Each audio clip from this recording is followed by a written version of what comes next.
स्कंद 4 अध्याय 31 अंतिम अध्याय है इस स्कंद का। तो कल हमने जहाँ तक चर्चा की थी वो है श्लोक संख्या 8 तक, है ना।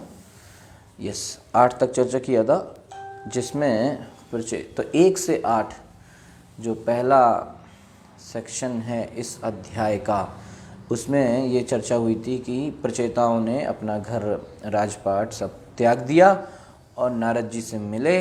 नारद जी से उनने प्रश्न किए। क्या प्रश्न किया कि हे नारद जी, हम लोग तो भाई, हाँ मतलब उनने ये पूछा कि हमारा आप दिव्य ज्ञान दीजिए, हमको समझाइए कुछ।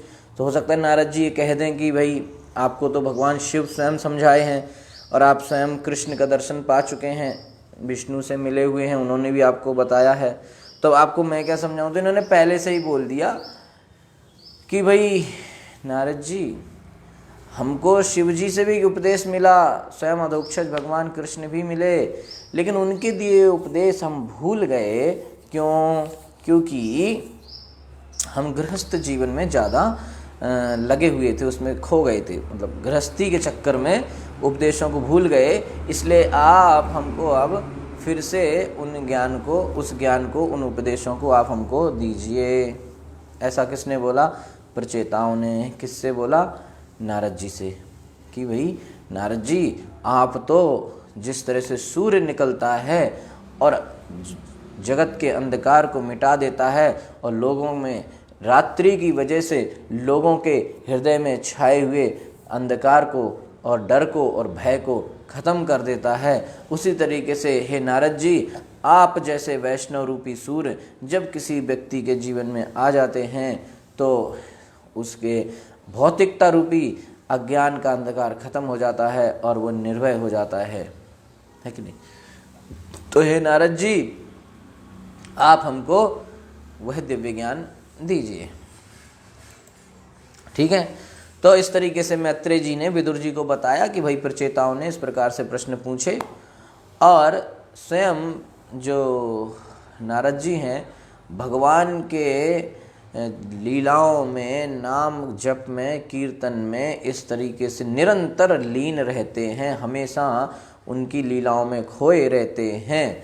तो ऐसे परम भक्त शिरोमणि श्री नारद जी ने उनको उत्तर देना प्रारंभ किया।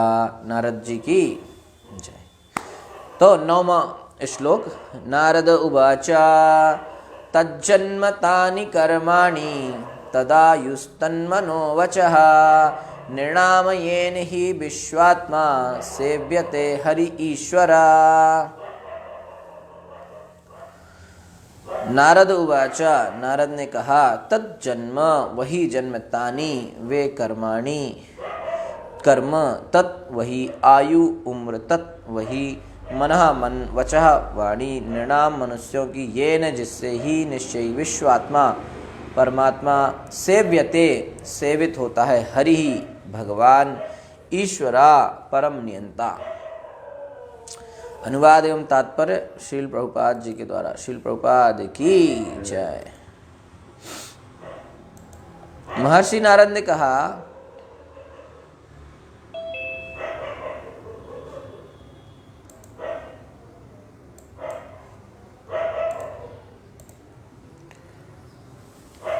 ओके।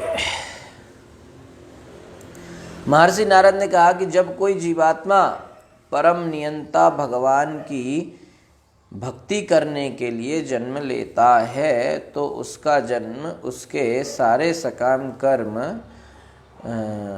उसकी आयु, उसका मन तथा उसकी वाणी सभी यथार्थ में सिद्ध हो जाते हैं। तज्जन्म तानि कर्माणि तदा युस्तन्मनो वचः, मन और वाणी, नृणाम येन ही विश्वात्मा सेव्यते हरि ईश्वरा।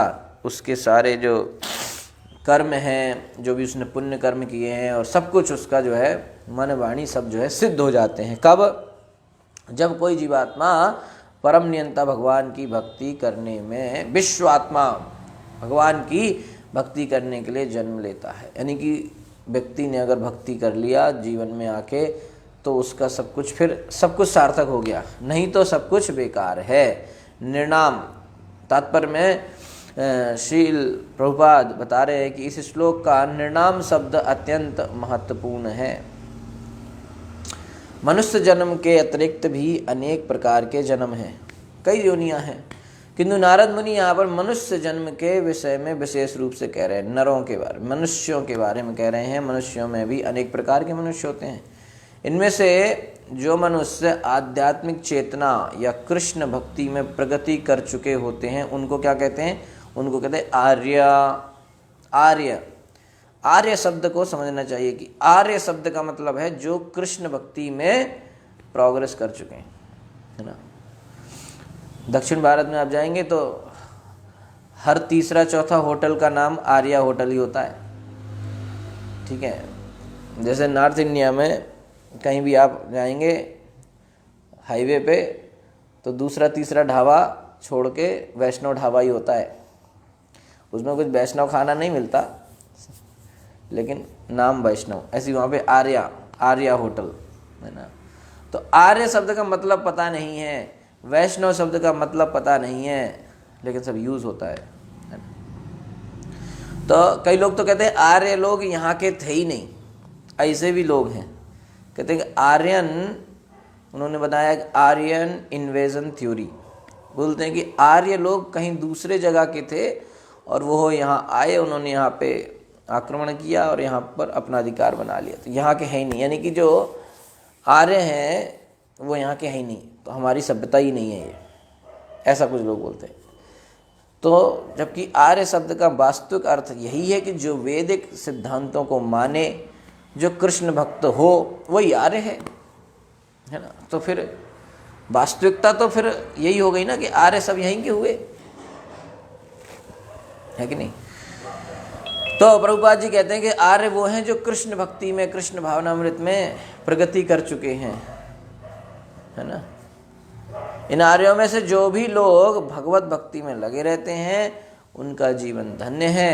निर्नाम शब्द बताता है कि निम्न पशु भगवत भक्ति नहीं करते, कुत्ते बिल्ली भक्ति नहीं करते, किंतु पूर्ण मानव समाज में प्रत्येक व्यक्ति को भगवत भक्ति में लगना चाहिए। मनुष्य भक्ति कर सकता है, मनुष्य को भगवत भक्ति में लगना चाहिए। ये भक्ति जानवरों का काम नहीं है।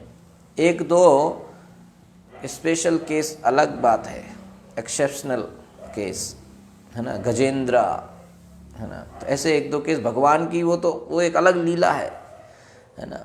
लेकिन साधारणतया जानवरों से आशा नहीं करी जाती कि वो भगवत गीता के श्लोक पढ़ें और भक्ति करें। तो जानवर को तो पता ही नहीं होता है। आप जाइए किसी छोटी जगह, किसी मंदिर में जाइए, गाँव साइड, तो जानवर घुस जाते हैं मंदिर के अंदर और भगवान के पास जो रखा रहता है वही खा के आ जाते हैं, है कि नहीं। तो निम्न पशु, निर्नाम शब्द यहाँ बता रहा है कि जो छोटे लोग हैं, भक्ति जो दूसरी योनियाँ हैं, निम्न जानवर जो हैं, वो भक्ति नहीं कर सकते। भक्ति जो है मनुष्य को करना ही चाहिए, मनुष्य का धर्म है भक्ति करना, उसको करना ही करना है।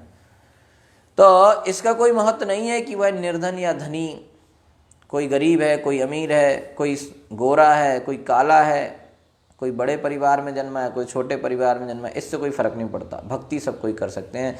मानव मनुष्य है तो भक्ति कर सकता है। मानव समाज में जन्म लेने वाले व्यक्तियों में अनेक प्रकार की भौतिक भिन्नता हो सकती है, किंतु सबको भगवत भक्ति, कृष्ण भक्ति सबको करनी चाहिए। प्रभुपाद जी बता रहे हैं कि हो मनुष्य समाज में कई तरह का भिन्नता हो सकती है। कोई गोरा है, कोई भारत का है, कोई अमेरिका का है, कोई अफ्रीका का है, कोई छोटा है, कोई लंबा है, कोई मोटा है, कोई पतला है, कोई बड़े घर का है, कोई छोटे घर का है ना। पर है तो मनुष्य, सबको भक्ति करनी है। फिर भक्ति करने के लिए अगर आपका कान सही से चलता है, जबान सही से चलती है, बस हो गया, है ना। प्रभुपाद जी कहते हैं कि भक्ति जो है वो रूप गोस्वामी ने भी बताया है, सेवोन्मुखे ही जिह्वा दो, जिह्वा से भक्ति चालू होती है, जीभ से। जीभ बहुत जरूरी है इंसान को, और कोई योग्यता नहीं चाहिए। जीभ है कि नहीं, है कि नहीं, मतलब पूरे शरीर में इतनी सी उतनी है ना जीभ। वो जीभ आपका कल्याण कर सकती है और वही जीभ आपको नरक भी ले जा सकती है, पिटवा भी सकती है। ये जीव थोड़ा सा इधर गलत किसी ने कुछ बोल दिया, बस उसकी पिटाई भी हो सकती है ना। नौकरी जा भी सकती है, नौकरी मिल भी सकती है, कुछ भी, सब कुछ जीव कुछ भी करा सकती है। इसलिए इस जीव को बड़ा बांध के कंट्रोल करके रखना चाहिए जवान को, है ना। इसलिए कहते हैं कि बोलना ज़्यादा, शांति रहो तो अच्छा है, बोलो तो कृष्ण के बारे में बोलो, है ना। तो नहीं तो जैसे ही बोलता है व्यक्ति तो ही पता चल जाता है उसके बारे में जबान से। तो उस जबान को संभालना है, तो संभालना कैसे है, इसको कृष्ण की सेवा में लगाना है। तो इसके काम क्या है, दो, एक बोलना और एक स्वाद लेना, प्रसाद, कृष्ण प्रसाद पाइए, हरि नाम गाइए, प्रसन्न रहिए, यही तो बात है, और क्या दिक्कत है। तो जीव सेवन मुखे ही जीवादौ स्वमेव स्फूर्ति अदह।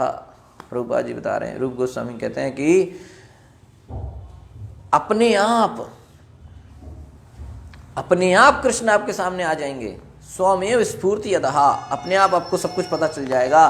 स्वयं कृष्ण की सेवा में लगाइए और सारा काम हो जाएगा। कृष्ण की प्राप्ति हमें स्वयमेव स्फूर्ति अदह, अपने आप हो जाएगी, बाकी और कोई इसके लिए बंधन नहीं है। अगर किसी की जीभ चलती है तो बस हो गया, कान है और जीभ है तो फिर बढ़िया, श्रवण करो, कीर्तन करो, बस यही चाहिए। इतना है तो बस भक्ति के लिए आप उपयुक्त हैं, भक्ति के लिए आप बेस्ट हैं, आपका शरीर अच्छा है, और कोई टेंशन लेने की जरूरत नहीं है कि मेरे पास पैसा नहीं है, मेरे पास ये नहीं है, वो नहीं है ना।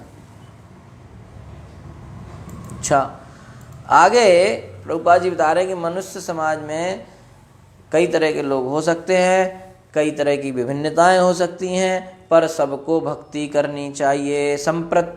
संप्रति सभ्य कहे जाने वाले देशों ने आर्थिक विकास के फेर में ईश्वर चेतना को त्याग रखा है। प्रभुपाद जी कहते हैं कि इकोनॉमिकल, आर्थिक विकास करो, ये करो, वो करो, इस चक्कर में कई लोगों ने, राष्ट्रों ने, देशों ने भक्ति को साइड में रख दिया। कोई भक्ति नहीं, बस मानव सब वो विकास विकास विकास, आर्थिक विकास में लगे हुए हैं।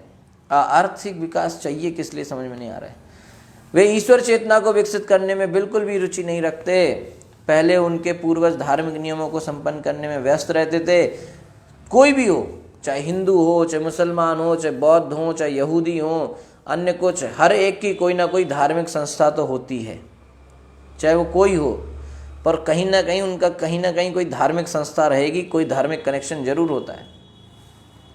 किंतु वास्तविक धर्म का अर्थ है ईश्वर भक्त, कृष्ण भक्त, भगवत भावना भावित, कृष्णा कॉन्शियसनेस, ये वास्तविक धर्म है। प्रभुपाद जी कह रहे हैं कृष्ण कॉन्शियस, कृष्णा कॉन्शियस होना, कृष्ण भावनामृत होना, कृष्ण भक्त होना, यही हमारा वास्तविक धर्म है। जीवेर स्वरूप होई कृष्णेर नित्य दास। हम क्यों धर्म है, क्योंकि हम वास्तविक रूप से कृष्ण के दास हैं। वास्तव जो हमारी पहचान है वो यही है कि हम कृष्ण के दास हैं। तो जब कृष्ण के दास हैं तो दास का काम है मालिक को प्रसन्न रखना।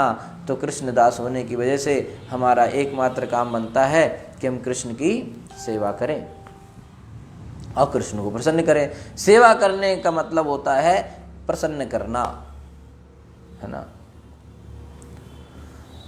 परम पूजनीय राधानाथ स्वामी महाराज बताते हैं लेक्चर में कि to love means to please and to please means to serve. To love means to serve and to serve means to please.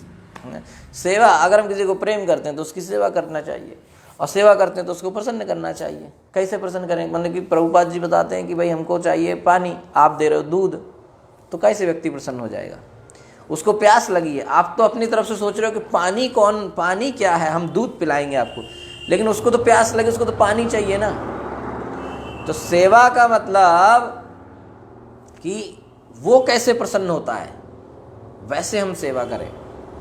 वो उससे पूछे कैसे हम आपको प्रसन्न कर सकते हैं, ये है सेवा का मतलब। इसलिए एयरपोर्ट पे जाओ, किसी ऑफिस में जाओ तो वहाँ लिखा रहता है how may I serve you.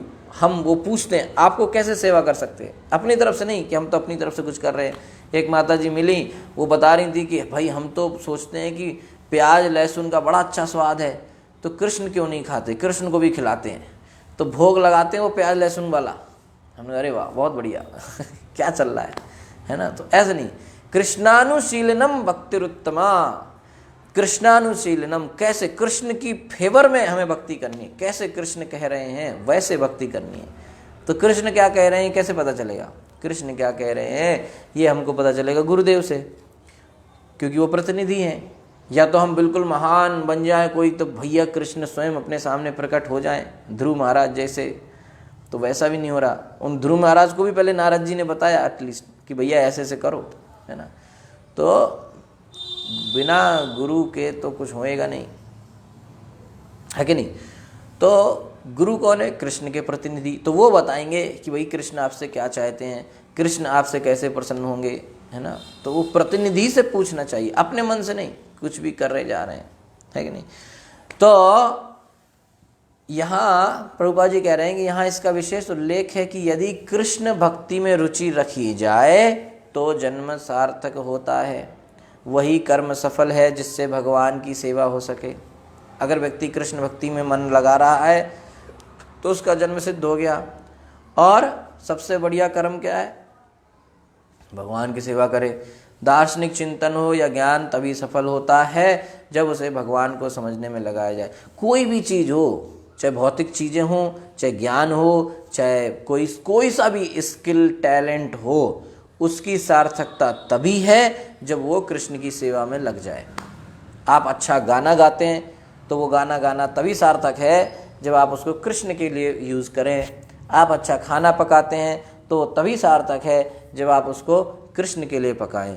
आप जो भी अच्छा कर लेते हैं वो आपका टैलेंट तभी सिद्ध है, तभी सार्थक है, तभी उसकी वैल्यू है जब वो कृष्ण की सेवा में लगे। नहीं तो क्या है, वेस्ट है। श्रम एव ही केवलम, है ना। अगर वो चीज़ हमें कृष्ण के प्रति प्रेम का तरफ नहीं ले जा रही है, कृष्ण के प्रति ना उत्पाद्य यति रतिम, ना उत्पाद ही यति रतिम श्रम एव ही केवलम।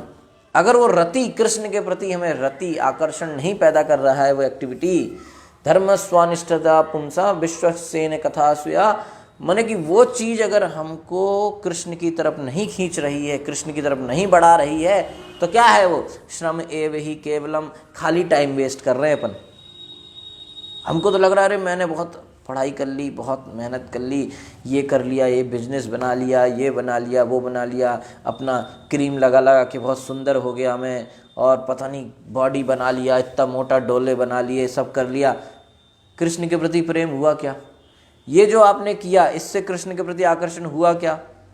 हाँ ठीक है, नहीं, टाइम वेस्ट। आपने अपना टाइम वेस्ट कर दिया, श्रम एव ही केवलम, मेहनत बेकार चली गई, फालतू की मेहनत करके आ गए हो आप, फालतू की मेहनत। श्रम एव ही केवलम, जो भी हम कर रहे हैं, जो भी हम कर रहे हैं जीवन में, अगर वो हमको कृष्ण की तरफ नहीं ले जा रहा है तो वो क्या है? श्रम एव ही केवलम। साफ साफ साफ सुंदर स्वच्छ भाषा में भागवतम में समझा दिया, कोई कंफ्यूजन ना रहे। मतलब लोगों को लगता है कि भाई समझ में नहीं आया, हमको क्लियर नहीं बताया किसी ने। यहाँ बिल्कुल क्लियर बता दिया है। आप चेक कर लो कि आप जो काम कर रहे हैं, हम जो भी काम कर रहे हैं दिन भर में, महीने भर में, साल भर में, पूरी ज़िंदगी में जो हम कर रहे हैं, क्या इससे मैं कृष्ण की तरफ जा रहा हूँ? नहीं जा रहा हूँ तो टाइम वेस्ट कर रहा हूँ। मेहनत, टाइम, एनर्जी, एफर्ट सब वेस्ट जा रहा है, यूजलेस, शून्य। सिंपल, श्रम एव ही केवलम, ना उत्पाद्येद ही रतिम, ना उत्पाद्येद यदि ही रतिम श्रम एव ही केवलम। सिंपल, ठीक है। तो जो भी काम करें भगवान की सेवा में उसको लगाएं। दार्शनिक चिंतन हो, कुछ भी हो, नॉलेज खूब आपने ज्ञान कर लिया, लाखों किताबें पढ़ ली, क्या उससे कृष्ण की प्रति आकर्षण हुआ? Yes, very good. नहीं, टाइम वेस्ट, मेहनत वेस्ट, सब वेस्ट हो गया। समझ में आया? तो क्योंकि इन सब चीज़ों की सफलता, सार्थकता तभी है जब इनको कृष्ण को समझने में लगा। खूब आपके पास ज्ञान है, फिलॉसफी है, स्किल्स हैं, पूरा आप एनालिसिस कर सकते हो, अरे बहुत बढ़िया चिंतन सब करते हो, तो इसको अगर कृष्ण की समझने में, कृष्ण को समझने में नहीं लगाया तो वेस्ट हो गया सब। ठीक है, तो कृष्ण को समझने, कृष्ण की दिव्यता को समझने में लगाइए। जो अगर आप बहुत बड़े ज्ञानी चिंतक हैं तो बहुत अच्छा है। आप समझिए कैसे कृष्ण की एक्टिविटीज़, जन्म कर्म कैसे दिव्य हैं। जन्म कर्म चमे दिव्यम यो में वेत्ति तत्वता, उनको तत्व के आधार पर जानने का प्रयास कीजिए। उससे क्या होगा, पुनर्जन्म न विद्यते, फिर अगला जन्म नहीं है, भगवान के धाम जाएगा, है कि नहीं। जन्म कर्म च मे दिव्यम यो में वेत्ति तत्वता त्यक्त्वा देहम पुनर्जन्म नातीते। हे अर्जुन, उसका पुनर्जन्म नहीं होने वाला भैया, है ना, भगवान धाम जाएगा। तो आगे कह रहे हैं प्रभुपाद जी कि वे ही इंद्रियां धन्य हैं जो भगवान की सेवा में लगी रहें। जो भगवान की सेवा में लग गया, जिसकी इंद्रियां भगवान की सेवा में लगी, वही धन्य है। वास्तव में भक्ति का अर्थ है इंद्रियों को भगवान की सेवा में लगाना, यही है भक्ति माने अपनी इंद्रियों को भगवान की सेवा में लगाना, महाराज अम्बरीश के जैसे, है कि नहीं। आज के समय में हमारी इंद्रियां शुद्ध नहीं है, इसलिए वे समाज सेवा, अब हम लोग काहे में लगा रहे हैं इंद्रियां, समाज सेवा, फ्रेंडशिप, मित्रता, प्रेम, राजनीति, इन सब में लगा है। किंतु जब ये इंद्रियां भगवान की सेवा में लग जाएंगी तब क्या हो जाएगा, मनुष्य को भक्ति प्रेम प्राप्त हो जाएगा। तो अगले श्लोक में प्रभुपाद जी बता रहे हैं कि अगले श्लोक में इसकी व्याख्या और आएगी। और आगे कह रहे हैं कि जब भगवान चैतन्य महाप्रभु के एक महान भक्त ने महाप्रभु को देखा तो उसने कहा कि उसकी सारी कामनाएं पूर्ण हो गई। आज सभी कुछ शुभ है। आज मेरी जन्मभूमि तथा पास पड़ोस पूर्णतः महिमा मंडित हो गए। आज मेरी सारी इंद्रियां आँखों से लेकर अंगूठे तक भाग्यशाली हैं। आज मेरा जीवन सफल हुआ। क्योंकि मैं, क्यों ऐसा बोल रहा है कि मेरा जीवन सफल हो गया, सब कुछ सार्थक हो गया, क्यों बोल रहा है वो भक्त, क्योंकि मैं उन चरण कमलों को देख सका जिनकी पूजा लक्ष्मी जी करती हैं। आज मुझे उन भगवान के चरण कमलों के दर्शन हो गए, इन चरण कमलों के दर्शन मुझे हुए, मेरा जीवन सफल हो गया। ये चरण कमल लक्ष्मी जी इनकी पूजा करती हैं। सारी दुनिया लक्ष्मी के पीछे भाग रही है, मनी, पैसा, आर्थिक विकास, अर्थ के पीछे, लक्ष्मी के पीछे, पैसे के पीछे, सब कोई धन के पीछे भाग रहा है। और वही लक्ष्मी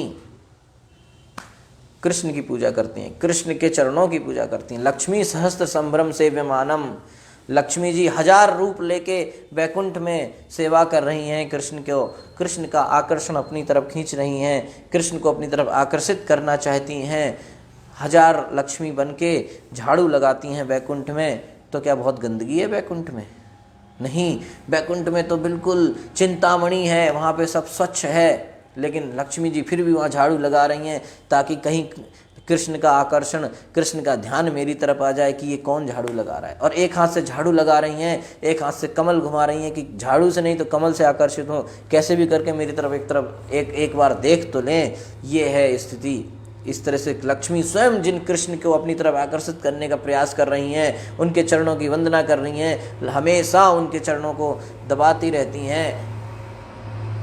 वो लक्ष्मी, वो चरण कमल के दर्शन आज मुझे हो गए हैं, मेरा जीवन धन्य हो गया, ऐसे वो भक्त बता रहे हैं, है कि नहीं। तो सोचने वाली बात है कि पूरी दुनिया लक्ष्मी के पीछे भाग रही है, लक्ष्मी कृष्ण के पीछे भाग रही है ना। तो जो कृष्ण की सेवा में चला गया, जिसको कृष्ण के चरण मिल गए, उस पर तो लक्ष्मी जी की कृपा वैसे ही है, उसको क्या टेंशन है। तो अगले श्लोक में 10वें श्लोक में कह रहे हैं, किम जन्म भी त्रिभी वा इह शौक्र सावित्र याज्ञकई कर्म भिर्वा त्रयी प्रोक्तई पुंसोपि विबुधायुषा। किम, क्या लाभ, जन्म भी, जन्मों से, त्रिभी 3, वा अथवा यह इस संसार में शौक्र वीर से, सावित्र दीक्षा से, याज्ञकई पूर्ण ब्राह्मण बनने से, कर्म भी कर्म से, वा अथवा त्रयी वेदों में, प्रोक्तई उपदिष्ट, पुंसा मनुष्य को, अपि भी विबुध देवताओं की आयुषा आयु से। सुसंस्कारी मनुष्य के 3 प्रकार के जन्म होते हैं। बहुत इम्पोर्टेंट बात है, समझने वाली बात है। तो ठीक है, 9वें श्लोक में बताया कि जीवन, कोई एक व्यक्ति को अगर सफलता, सार्थकता, सिद्ध होना है, माने उसको अपने जीवन की पूर्णता प्राप्त करनी है, तो वो कैसे कर सकता है? भक्ति के द्वारा। अब 10, 11 और 12 3 श्लोक, 10वां, 11वां और 12वां। मैंने पहले बताया कि 9 से 14 श्लोक तक ये बात बताई जाएगी कि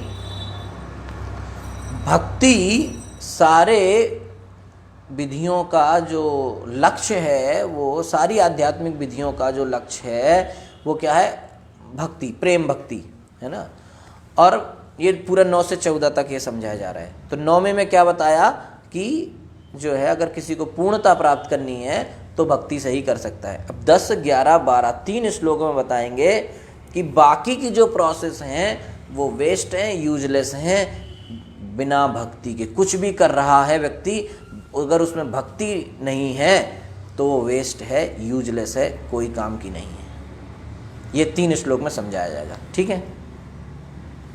और 13वें में बताया जाएगा कि जो कृष्ण है वो सारे आत्म साक्षात्कार के स्रोत हैं, सब कुछ उन्हीं से आने वाला है, ठीक है। और 14वें श्लोक में बताया जाएगा कि कृष्ण की पूजा, भक्ति, सेवा करने से सब कुछ पूर्ण हो जाता है, ठीक है। अगर कृष्ण की सेवा कर रहा है, कृष्ण भक्ति कर रहा है तो वो कंप्लीट है, उसको फिर और कुछ करने की जरूरत नहीं है। मतलब आप समझ रहे हैं ना, और कुछ भी करे और कृष्ण भक्ति ना करे तो वो सारी चीज़ें वेस्ट हैं। ध्यान से समझ लें, जो लोग दुनिया भर के कर्म कांड, पूजा पाठ, यज्ञ, पता नहीं क्या क्या करते रहते हैं, भागवतम में क्या बता रहे हैं नारद जी, स्वयं नारद भक्ति के आचार्य क्या कह रहे हैं कि सारी विधियां करे और भक्ति ना करे तो वो सारी विधियां क्या हो गई, यूजलेस। लेकिन अगर सिर्फ भक्ति करे और कुछ ना करे तो भी वो कंप्लीट है, तो उसमें कुछ बचा नहीं। ये है भक्ति का गुणगान। तो कह रहे हैं कि सुसंस्कारी मनुष्य के 3 प्रकार के जन्म होते हैं। 3 प्रकार से जन्म अच्छा है। पहला जन्म शुद्ध माता पिता से होता है, शुद्ध माता पिता से होता है, शुद्ध अच्छे, है ना, जिसे वीर द्वारा जन्म कहते हैं। शौक्र माने शुक्र के द्वारा, है ना, वीर के द्वारा जन्म होना, ये पहला विधि है जन्म का। दूसरा जन्म गुरु से दीक्षा लेते समय होता है और यह सावित्र कहलाता है। पहला जन्म क्या कहलाता है, शौक्र, क्योंकि शुक्र के द्वारा होता है। दूसरा जन्म कहलाता है सावित्र, ये दीक्षा के द्वारा जन्म होता है। किसी को दीक्षा दी तो वो उसका आध्यात्मिक स्तर पर उसका पुत्र बन जाता है। गुरु को इसलिए स्पिरिचुअल फादर भी कहते हैं, आध्यात्मिक पिता। परम पूजनीय कृष्ण कृपा श्री मूर्ति अभय चरणारविंद भक्ति वेदांत स्वामी श्रील प्रभुपाद जी का पासपोर्ट वृंदावन में रखा है। जो लोग वृंदावन प्रभुपाद जी के घर में गए होंगे, अभी भी वहाँ उसको घर को म्यूजियम जैसे बनाया हुआ है, दिखाते हैं। उनका एक एक सामान वहाँ वृंदावन में रखा हुआ है। उनके खाना बनाने के बर्तन, खाने की प्लेट, कढ़ाई, चम्मच, बैठने का हर कुछ, छड़ी, संन्यास दंड, पेन, उनका ट्रिमर, उनका पूरा चीज़ सब वहाँ रखा हुआ है एज इट इज़। तो वहाँ पर जो है प्रभुपाद जी का पासपोर्ट भी रखा हुआ है। तो उस पासपोर्ट में बहुत ही सुंदर बात एक लिखी हुई है। पासपोर्ट में उनका नाम तो यही लिखा है, AC भक्ति वेदांत स्वामी प्रभुपाद। पहले तो नाम ही उनका आध्यात्मिक नाम ही लिखा हुआ है। फिर दूसरी बात उसमें लिखी हुई है फादर्स नेम। क्या लिखा हुआ है, फादर्स नेम लिखा हुआ है हिज डिवाइन ग्रेस भक्ति सिद्धांत सरस्वती ठाकुर। गुरु का नाम ही पासपोर्ट में लिख दिया है ना। पासपोर्ट में यही लिखा है हिज डिवाइन ग्रेस भक्ति सिद्धांत सरस्वती ठाकुर। और सबसे इंटरेस्टिंग बात होता है ना, पासपोर्ट में पहचान का चिन्ह, है ना, पहचान चिन्ह होता है ना, तो लोग लिखवा देते हैं यहाँ पे कटा हुआ है, वहाँ पे ये है, वहाँ फूटा है, यहाँ मस्सा, यहाँ तिल, ये सब लिखवा देते हैं। प्रभुपाद जी ने क्या लिखा उनके पासपोर्ट में, पहचान चिन्ह, वैष्णव तिलक, माथे पर वैष्णव तिलक, पहचान का चिन्ह, जय। ये प्रभुपाद जी का स्टाइल है ना। तो प्रभुपाद जी ने इस तरीके से उनके पासपोर्ट जब मैंने देखा वहाँ रखा हुआ है तो मैं कहा अरे वाह क्या बात है। तो दूसरा जन्म होता है जो है दीक्षा के द्वारा। तो हमारे जुहू में, बॉम्बे में एक प्रभु जी हैं हरिदास प्रभु, तो उन्होंने बड़ी अच्छी उनकी कहानी है, लीला है। उन्होंने इस्कॉन में आने से पहले वो क्या करते थे, पिक पॉकेटिंग, जेब काटते थे। बॉम्बे में इसका पर्स मारा, उसका पर्स मारा, ये काम करते थे। एक दिन मैगजीन एक कोई देखी, ऐसे ही कहीं पे देख ली, उस मैगजीन के पीछे एक स्वामी जी बने हुए हैं। स्वामी जी के हाथ में रोलेक्स की घड़ी है। स्वामी जी का नाम है प्रभुपाद कृष्ण कृपा श्री मूर्ति अभय चरणारविंद भक्ति वेदांत स्वामी प्रभुपाद। तो उनने कहा यार ये स्वामी बढ़िया है, इसकी इतनी मोटी घड़ी, रोलेक्सों की इतनी महंगी घड़ी, इसको मैं चुराऊंगा तो काफ़ी दिन अपना सेट हो जाएगा मामला। तो घड़ी चुराने के लिए वो पता देखे कहाँ मिलेंगे स्वामी जी, वहाँ मंदिर पहुँच गए। स्वामी जी को ही ढूंढते रहते थे कि क्यों घड़ी चुरानी है। तो ऐसे करते करते उनके आसपास रहते रहते प्रभुपाद जी के कभी प्रसाद लिया, कभी ये दिया, प्रभुपाद जी की कृपा मिलती रही, है ना। तो भक्त बन गए। तो एक दिन बड़े भक्त बन गए। जो शुरू में ITV चला था, आत्मा सीरियल सब आता था, ये उन्होंने ही प्रोड्यूस किया, है ना। तो बड़े भक्त हो गए। शुरुआत के दिनों में क्या हुआ कि उनकी सेवा लगा दी कि आपको सब्जी वब्जी खरीद के लानी है। तो उनको चॉकलेट पसंद थी, तो सब्जी वब्जी खरीदते थे, जो कुछ पैसा बचता था उससे चॉकलेट खरीद लेते थे, खाते थे। तो चॉकलेट एक दिन क्या हुआ कि अपना रखे होंगे पॉकेट में, और कुछ हुआ कि प्रभुपाद जी को प्रणाम किया, कुछ किया, तो वो चॉकलेट गिर गई। तो प्रभुपाद जी ने देखा, अच्छा प्रभुपाद जी दिखाओ। उनको लगा आप डांटेंगे। तो प्रभुपाद जी ने देखा, उसमें पढ़ा, समझा, तो उसमें कोकोआ था। तो प्रभुपाद जी बोले ये चीज़ हम नहीं खा सकते, हमको नहीं खाना चाहिए। तो वो बोले कि प्रभुपाद जी इसमें बड़ा टेस्ट है, हमको बड़ी अच्छी लगती है, क्या करें। तो प्रभुपाद जी बोले हाँ टेस्ट तो है, चलो अच्छा, तो आपको एक और कोई टेस्टी चीज़ खिलाते हैं, फिर देखते हैं कि इसमें ज़्यादा टेस्ट है। तो प्रभुपाद जी उनको किचन में ले गए। प्रभुपाद जी ने उनके लिए गुलाब जामुन बनाए और गुलाब जामुन खिलाया। तो गुलाब जामुन प्रभुपाद जी के हाथ से गुलाब जामुन उन्होंने जब खाया तो ये तो उस चॉकलेट का लाख करोड़ गुना कोई तुलना ही नहीं है, इतना टेस्टी है। तो चॉकलेट खाना बंद कर दिया। इस तरीके से प्रभुपाद जी की कृपा मिलती रही। एक दिन दीक्षा प्रोग्राम था, तो वो भी वहाँ खड़े थे। प्रभुपाद जी बोले हाँ भाई तुम्हारा माला कहाँ है, दीक्षा क्यों नहीं ले रहे, सब बोला उनको ऐसे। बोले अरे मेरा तो कुछ भी नहीं। बोले इधर आओ, ये लो मेरा माला। उनको माला दे दिया, वो दीक्षा हो गया। तो अब उनको प्रचार के लिए कहीं विदेश जाना था, तो पासपोर्ट बनना था। तो प्रभुपाद जी ने बोला क्या हुआ तुम्हारा पासपोर्ट क्या हुआ। बोले वो बन नहीं पा रहा है। क्यों। बोले प्रभुपाद जी वो उसमें फादर्स नेम पूछ रहे हैं। बोले तो क्या हुआ, फादर्स नेम बताओ, लिख दो उसमें। तो बोले प्रभुपाद जी मुझे तो पता ही नहीं मेरे पिता का नाम क्या है, आज तक नहीं किसी ने बताया, हमको पता ही नहीं, मैं तो रोड पे पैदा हुआ, कुछ पता नहीं। तो प्रभुपाद जी बोले लो, उनके फॉर्म में लिख दिया AC भक्ति वेदांत स्वामी प्रभुपाद, है ना। तो दूसरा जन्म होता है दीक्षा से, है ना। तो दीक्षा गुरु माने स्पिरिचुअल फादर। और तीसरा जन्म होता है याज्ञिक, याज्ञिक कहलाता है, और यह भगवान विष्णु की पूजा का अवसर मिलने पर होता है। ऐसे जन्म लेने के अवसर प्राप्त होने पर भी यदि किसी को किसी देवता की भी आयु मिल जाए तो वह वस्तुतः भगवान की सेवा में रत ना हो तो सब कुछ व्यर्थ हो जाता है। मतलब ये 3 जन्म अच्छे माने गए हैं, या तो प्रॉपर शुद्ध माता पिता से उसका जन्म हो, है ना, या फिर दीक्षा से उसका जन्म हो, यानी कि अगर कहीं से भी जन्म हुआ है और उसको एक आध्यात्मिक प्रमाणिक गुरु से दीक्षा मिल गई तो वो शुद्ध है। और या फिर यज्ञ से उसका जन्म हुआ हो, यज्ञ से भी जन्म होता है, जैसे द्रौपदी को यज्ञ से पैदा किया गया। तो कह रहे हैं कि ऐसा जन्म अगर ये शुद्ध 3 तरह के जन्म होने, कोई सा भी जन्म हो अच्छा, ये तीनों अच्छे माने गए हैं। तो जन्म के अवसर प्राप्त होने पर भी यदि किसी को ऐसा जन्म हो फिर देवता की आयु मिल जाए, तो अगर वो व्यक्ति भगवान की सेवा में नहीं लगा, कृष्ण भक्ति नहीं किया, कृष्ण की सेवा नहीं किया, तो क्या है, सब वेस्ट हो गया। इसी प्रकार कर्म चाहे सांसारिक हो या आध्यात्मिक,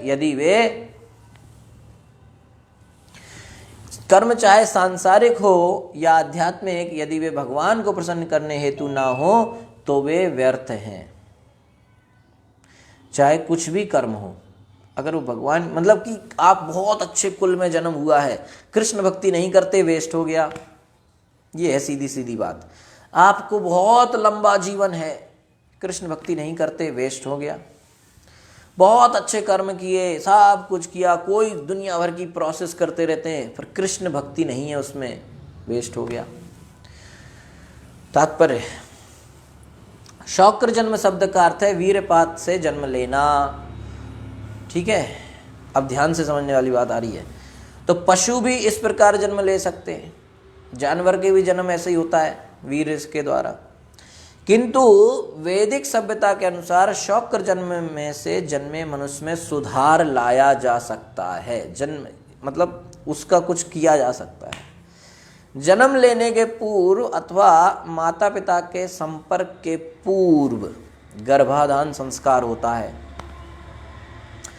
तो जिसका पालन किया जाना चाहिए। गर्भाधान संस्कार होना चाहिए।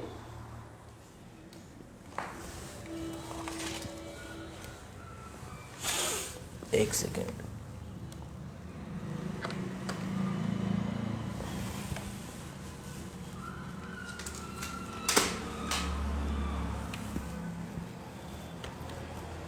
ओके।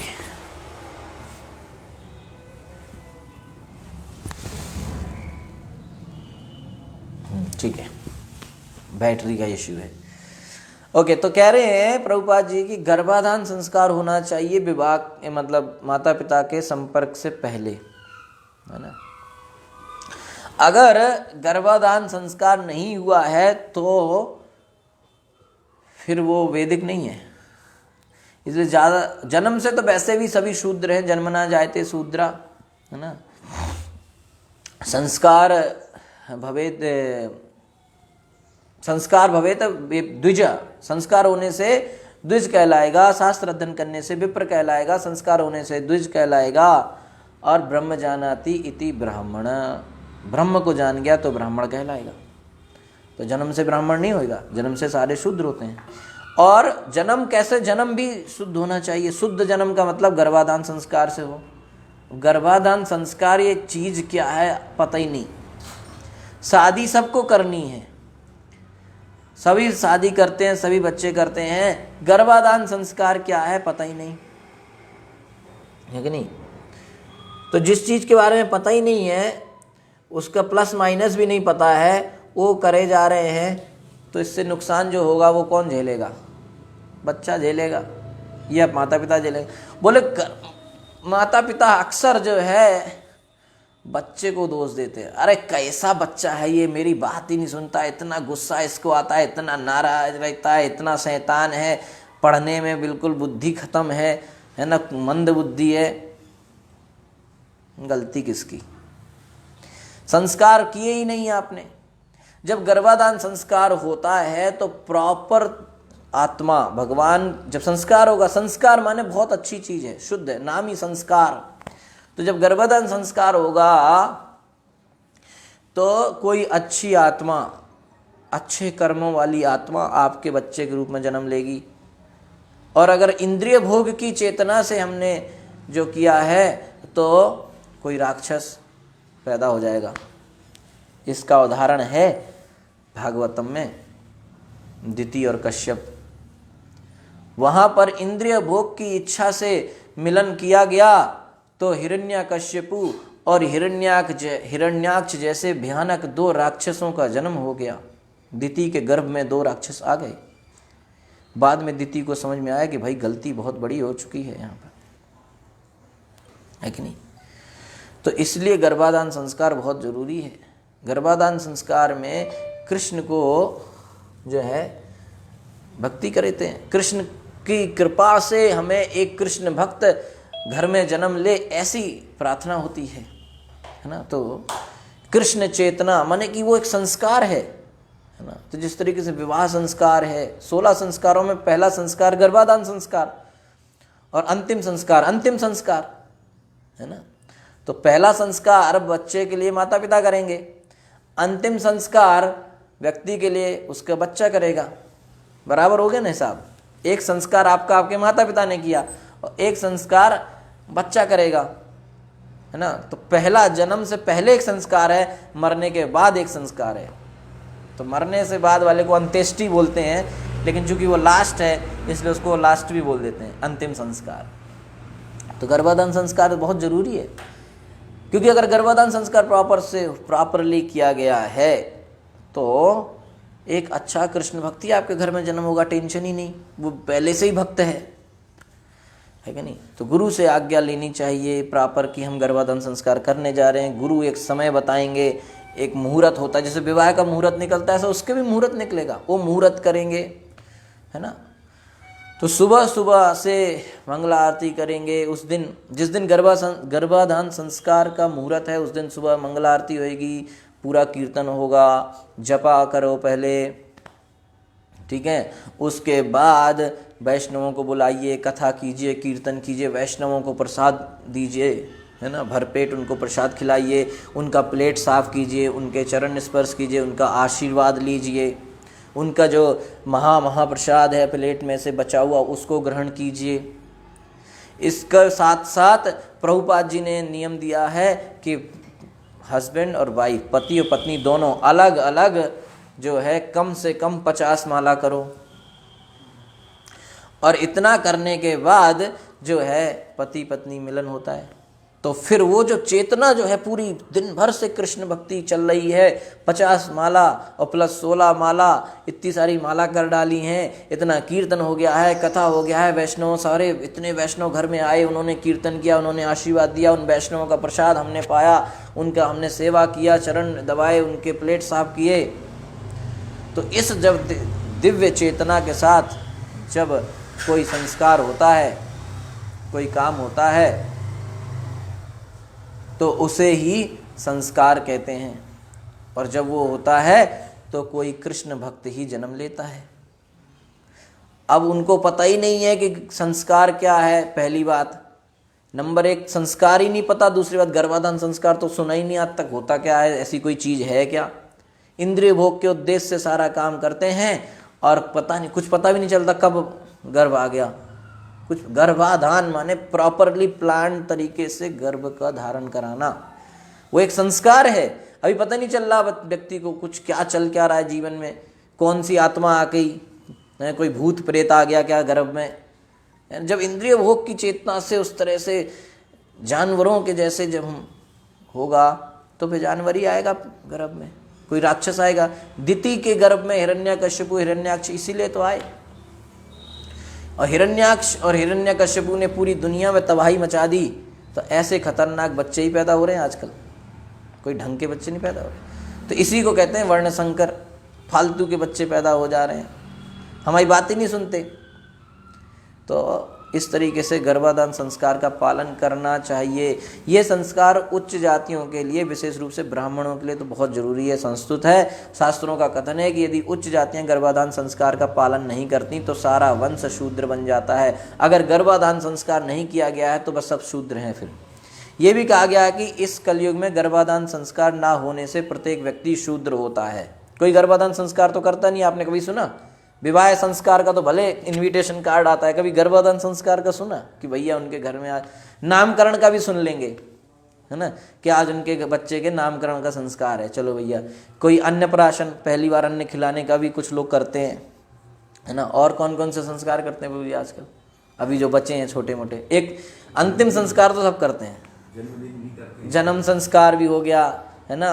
और दीक्षा तो होती ही नहीं, अब लेते नहीं। अब उसका आइडिया बदल गया, वो यूनिवर्सिटी में जब पढ़ता है उसके बाद उसको कन्वोकेशन जब होता है तो उसको कहते हैं दीक्षा समारोह। पता नहीं कौन सी दीक्षा ले रहा है, वो डिग्री लेता है, से उछालता है काले रंग की टोपी पहन के, है नहीं, तो उसे कह देते हैं दीक्षा समारोह, है ना। तो यही सब समारोह, यही सब संस्कार होते हैं, है ना आजकल। और तो कोई संस्कार होता है, यज्ञोपवीत भी नहीं होता, है ना। बहुत कम लोगों में होता होगा पर ज़्यादातर तो पता ही भी नहीं, है ना। तो दीक्षा नहीं हो रहा है, फिर अन्नप्राशन हो गया, थोड़े बहुत करते हैं, पर गर्भाधान संस्कार तो सुना ही नहीं, है ना। नामकरण ज़्यादा फेमस है, नाम रखवाते हैं बस। तो जो जो गर्भाधान संस्कार ना होने से, जिसका गर्भाधान संस्कार जो नहीं किया है वो सारे बच्चे शूद्र हैं। तो यही वैदिक पद्धति है कि प्रभुपाद कह रहे हैं कलयुग में गर्भाधान संस्कार ना होने से प्रत्येक व्यक्ति शूद्र ही होता है। जन्म ना जायते शूद्रा, वेद पठित यदि विप्रा, वेद ज्ञान व्यान ले लिया तो विप्र, संस्कार भवे द्विजा, संस्कार हो गए तब द्विज कहलाएगा वो, और ब्रह्म को जान गया तो ब्राह्मण कहलाएगा, नहीं तो ब्राह्मण नहीं। ऐसे नहीं बस पंडित जी हैं शर्मा जी तो उनका लड़का शर्मा जी हो गया, द्विवेदी हैं द्विवेदी, चतुर्वेदी तो चतुर्वेदी, उसको 4 वेद के नाम पूछ लो तो नहीं आएंगे। किंतु आगे प्रभुपाद जी बड़ी इंपॉर्टेंट बात बता रहे हैं कि किंतु पांचरात्रिका पद्धति के अनुसार यद्यपि गर्भाधान संस्कार के अभाव में प्रत्येक व्यक्ति शूद्र है, ध्यान से समझना है, हाँ माना भाई गर्भाधान नहीं हुआ तो वो व्यक्ति शूद्र है, लेकिन पांचरात्रिक विधि कौन बताया? नारद जी। तो उस विधि के अनुसार यदि किसी में कृष्ण भक्त बनने की तनिक भी प्रवृत्ति है, थोड़ा भी उसका रुचि है, इंटरेस्ट है कि वो कृष्ण भक्त बनना चाहता है, तो उसे भक्ति के दिव्य पद तक उठने का अवसर मिलना चाहिए। प्रभुपाद जी कहते हैं कि अगर आप इंटरेस्टेड हैं तो आपको मौका मिलना चाहिए, मतलब अगर आपके अंदर भक्त बनने की इच्छा है तो आपको वो अवसर देना चाहिए। हमारा कृष्ण भावनामृत आंदोलन इस्कॉन इसी पांचरात्रिका विधि को अपनाता है, जैसा कि श्रील सनातन गोस्वामी का उपदेश है। इस्कॉन इस पांचरात्रिक विधि को मानता है, ना कि कर्मकांड। इसलिए सारे लोग टेंशन में आ गए जब इस्कॉन आया इंडिया में, तो सारे लोग टेंशन में आ गए, अरे भाई ये किसी को भी ब्राह्मण दीक्षा दे रहे हैं, किसी से भी पूजा करवा लेते हैं, सब एक साथ बैठ के खाते हैं, यहाँ कोई जात पात नहीं चलता, ये क्या चल रहा है, ये लोग तो सब गड़बड़ करने वाले लोग आ गए हैं। ऐसे सब लोग इस्कॉन के खिलाफ खड़े हो गए, भारत के लोग ही। क्यों? क्योंकि उनको पांचरात्रिक विधि पता ही नहीं, उनको पता ही नहीं। तो प्रभुपाद जी कह रहे हैं कि नारद पांचरात्र विधि के अनुसार अगर किसी के अंदर इच्छा है कि वो भक्त बनना चाहता है तो उसको सिखाइए, आप भक्ति दीजिए उसको, भक्ति उसको सिखानी चाहिए, वो भक्त बनेगा। और इसको सिद्ध कर दिया श्रील प्रभुपाद ने, कई लोगों को, ऐसे लोगों को भक्ति का दीक्षा दे दिया, ब्राह्मण दीक्षा दे दिया, आज वो पूरे दुनिया में कृष्ण भक्ति का प्रचार कर रहे हैं, है कि नहीं। मायापुर के पुजारी पंकजांगरी प्रभु, जन्निवास प्रभु, है कि नहीं, और भी तमाम भक्त इस्कॉन के। तो सनातन गोस्वामी का उपदेश प्रभुपाद जी यहाँ बता रहे हैं, यथा कांचनताम याति कास्यम रस विधानता तथा दीक्षा विधानेन द्विजत्वं जायते नृणाम। जिस प्रकार कांस्य धातु पारे के साथ मिलाए जाने पर सोने में बदल जाती है, कांसे को पारे के साथ मिलाने से सोने में बदल जाती है, उसी तरीके से पुरुष सोने के समान शुद्ध ना होने पर भी केवल दीक्षा के द्वारा ब्राह्मण या द्विज बन सकता है। अगर उसको दीक्षा मिल गई है किसी प्रामाणिक वैष्णव से तो वैष्णव बन गया, वो ब्राह्मण द्विज कहलाया जाएगा, भले वो किसी भी जन्म में हो, कैसा भी कर्म किया हो, है ना। ये हरि भक्ति विलास में सनातन गोस्वामी बता रहे हैं। तो इस प्रकार यदि कोई व्यक्ति उपयुक्त व्यक्ति द्वारा दीक्षित हो तो उसे तुरंत द्विज माना जा सकता है। अतः हम अपने कृष्ण भावनामृत आंदोलन में इस्कॉन में शिष्य को पहली दीक्षा देकर उसे हरे कृष्ण महामंत्र का जप करने को कहते हैं। पहली दीक्षा हरि नाम दीक्षा मिलती है इस्कॉन में, है ना, और उसको बताया जाता है कि आपको हरे कृष्ण महामंत्र का जप करना है। इस मंत्र को नियमित जपने तथा विधि विधानों का पालन करते रहने से वह ब्राह्मण के रूप में दीक्षित होने के योग्य हो जाता है। फिर वो हरिनाम दीक्षा करता है, हरिनाम दीक्षा होने के बाद हरिनाम का जप करता है, नियम पालन करता है, तो वो कुछ समय बाद ब्राह्मण दीक्षित होने के योग्य हो जाता है। क्योंकि जब तक कोई योग्य ब्राह्मण नहीं बन जाता तो उसे भगवान विष्णु की पूजा करने की अनुमति नहीं दी जाती। यहाँ पे क्लियर शब्दों में प्रभुपाद जी ने लिखा है कि जब तक ब्राह्मण दीक्षा नहीं हो जाती उसको भगवान विष्णु की पूजा करने की अनुमति नहीं दी जा सकती। ये नहीं कि बस हमारे मन में हुआ, बाजार में गए, खरीद लाए मूर्तियाँ, अब पूजा करने लगे, ना गुरु को पता ना हमें पता, कुछ नहीं पता। गुरु से आज्ञा लेना चाहिए, दीक्षा होनी चाहिए, तब जो है मूर्ति की भगवान विष्णु की पूजा करनी चाहिए। यह याज्ञिक जन्म कहलाता है। ये प्रभुपाद जी कह रहे हैं कि यह याज्ञिक जन्म कहलाता है। ठीक है। तो हमारे कृष्ण भावनामृत आंदोलन में जब तक कोई 2 बार दीक्षा ग्रहण नहीं कर लेता, 2 बार, पहली बार हरे कृष्ण जप द्वारा तथा दूसरी बार गायत्री मंत्र के जप द्वारा, तब तक उसे ना तो रसोई में ना ही पूजा घर में प्रवेश करने दिया जाता है। भाई सीधी बात है, प्रभुपाद जी ने साफ साफ बता दिया कि जब तक ब्राह्मण दीक्षा नहीं होती तब तक उसे ना तो रसोई में और ना उसे पूजा घर में, भगवान के घर में प्रवेश करने नहीं दिया जाता। किंतु जब कोई उस पद को प्राप्त करता है जब उसने इस तरह का दीक्षा ले लिया है, ब्राह्मण दीक्षा ले लिया है, हरिनाम दीक्षा फिर ब्राह्मण दीक्षा, जिसमें वह अर्चा विग्रह की पूजा कर सके, तो उसके पूर्व जन्म पर ध्यान नहीं दिया जाता। अगर उसकी दीक्षा हो गई है तो फिर उसने पहले क्या कर्म किए इस पर कोई ध्यान नहीं दिया जाना चाहिए। चंडालो अपि द्विज श्रेष्ठो हरिभक्ति परायणा हरिभक्ति विहीनश्चा द्विजोपि स्वपचाधमा। कितना बढ़िया श्लोक, खतरनाक, बहुत ही ज्यादा खतरनाक श्लोक। कह रहे चंडालो अपि द्विज श्रेष्ठो हरिभक्ति परायणा। पहले कोई चंडाल क्यों ना हो, उसका जन्म चंडाल परिवार में क्यों ना हुआ हो। चंडाल होता है जो कुत्ते को भी खा लेते हैं, शमशान अमशान की रखवाली करते, चंडाल के परिवार में क्यों ना जन्मा हो। यदि हरि भक्ति परायण, अगर हरि भक्ति में लग गया है, कृष्ण भक्ति में लग गया है, द्विज श्रेष्ठ हो, तो वो ब्राह्मण श्रेष्ठ बन जाता है, श्रेष्ठ ब्राह्मण की कोटि में आ जाता है।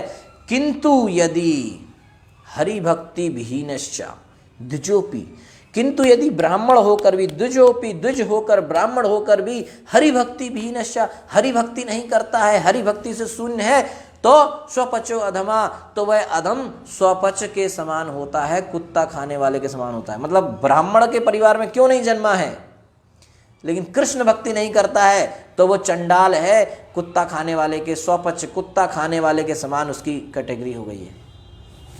खतरनाक श्लोक हो गया भैया, ठीक है तो बता दिया, ठीक है। इसलिए तो इस्कॉन जब आया तो कई लोगों को डाइजेस्ट नहीं हुआ इस्कॉन का फिलॉसफी, भाई क्या रहे हैं ये लोग, है कि नहीं। लेकिन अपनी तरफ से थोड़ी कह रहे हैं प्रभुपाद जी कुछ, ये तो शास्त्र बता रहा है कि नहीं। तो यदि कोई व्यक्ति भक्ति में पारंगत है तो चाहे वह चंडाल कुल में क्यों ना जन्म ले, शुद्ध हो जाता है। कैसे भी परिवार में उसका जन्म हुआ हो, भक्ति करके वो शुद्ध हो जाता है। प्रहलाद महाराज भी कह रहे हैं आगे, विप्रात दुषट गुण युताधर विंदनाभ पादार विंद विमुखा पचम वरिष्ठम।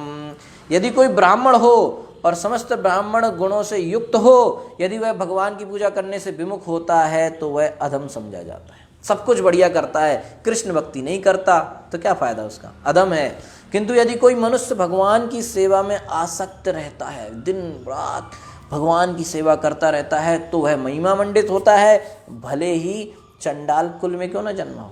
प्रहलाद महाराज भी कह रहे हैं भागवतम में कि 7, 9, 10 7वें स्कंद के 9वें अध्याय 10वें श्लोक में प्रहलाद महाराज कह रहे हैं कि भले उसका जन्म चंडाल कुल में क्यों ना हुआ हो, लेकिन अगर वो कृष्ण भक्ति में लगा है तो वो महिमा मंडित होगा, वो शुद्ध है, वो वैष्णव है। लेकिन भले वो ब्राह्मण कुल में जन्मा हो, कुछ भी हो, बहुत कुछ नियम आते हो, कृष्ण भक्ति नहीं करता है, कृष्ण भक्ति से विमुख है, तो वो अधम समझा जाएगा।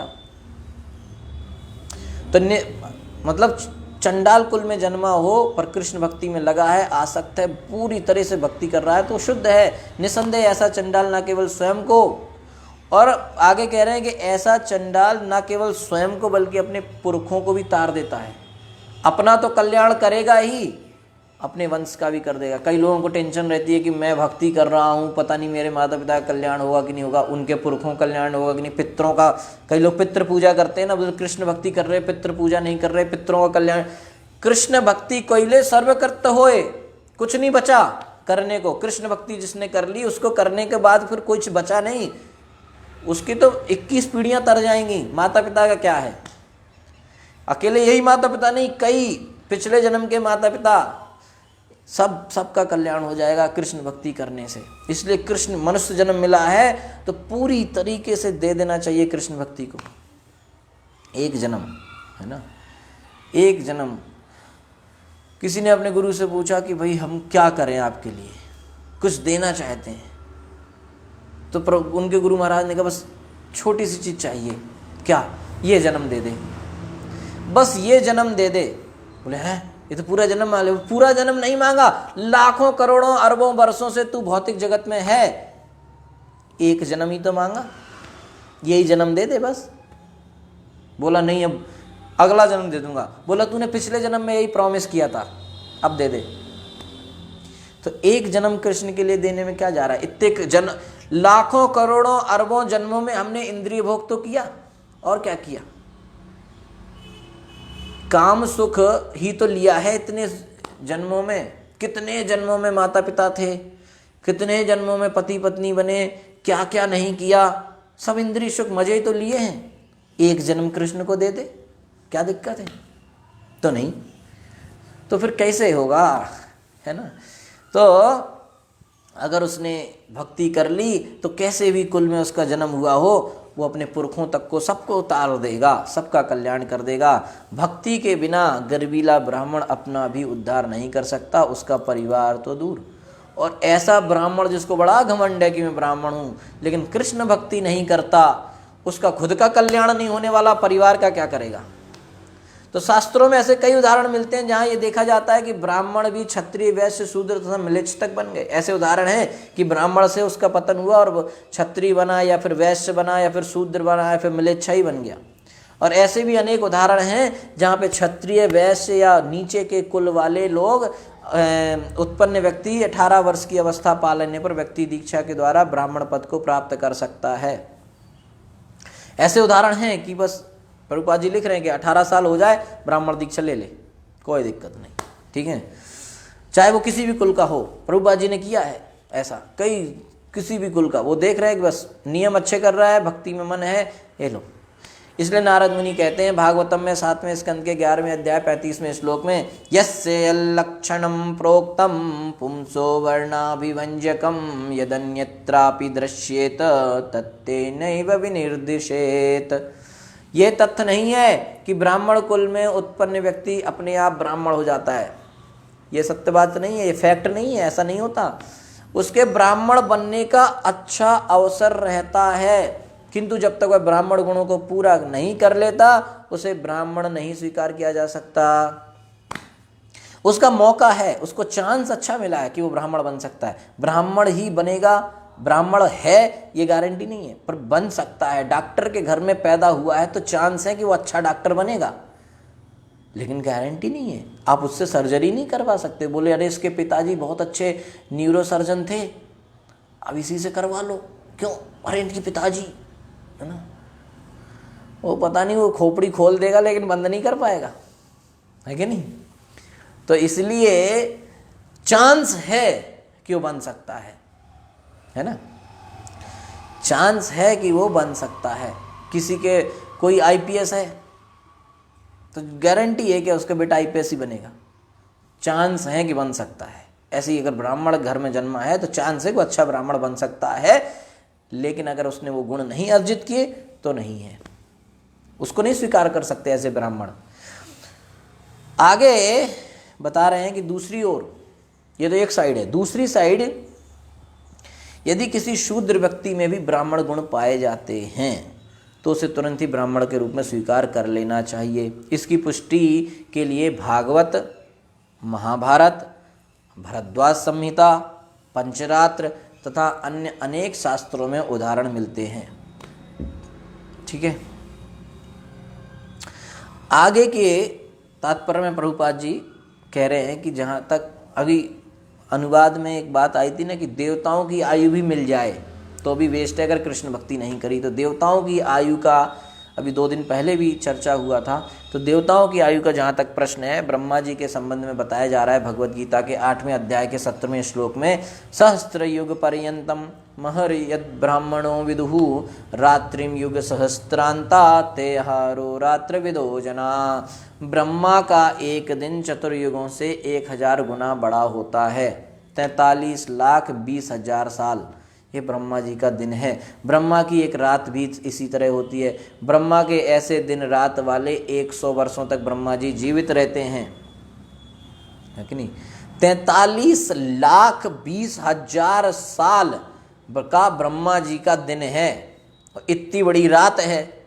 और ऐसे करके माने 43,20,000 साल, यानी कि इसका दुगना कर दो तो कितना हुआ, 86,40,000 साल ब्रह्मा जी के 24 घंटे हुए। ऐसे करके ब्रह्मा जी 30 दिन माने 1 महीना और 12 महीने माने 1 साल, और ऐसे 100 साल ब्रह्मा जी के उम्र है।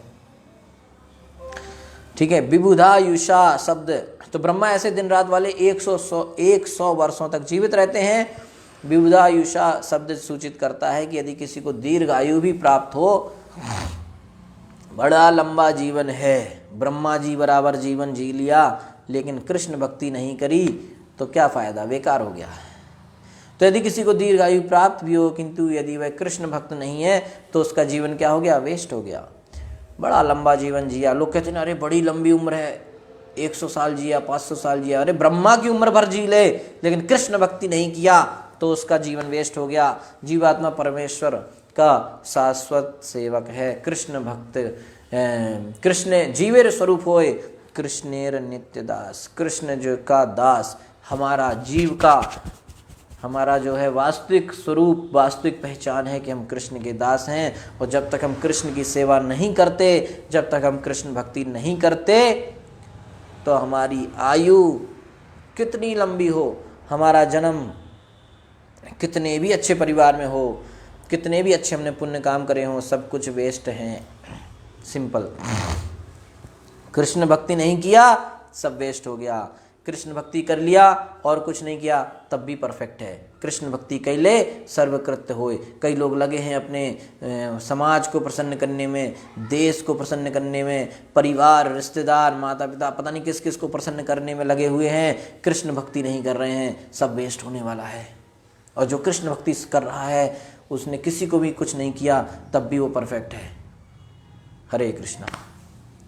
ग्रंथराज श्रीमद् भागवतम की जय, श्रील प्रभुपाद की जय, अनंत कोटि वैष्णव वृंद की जय।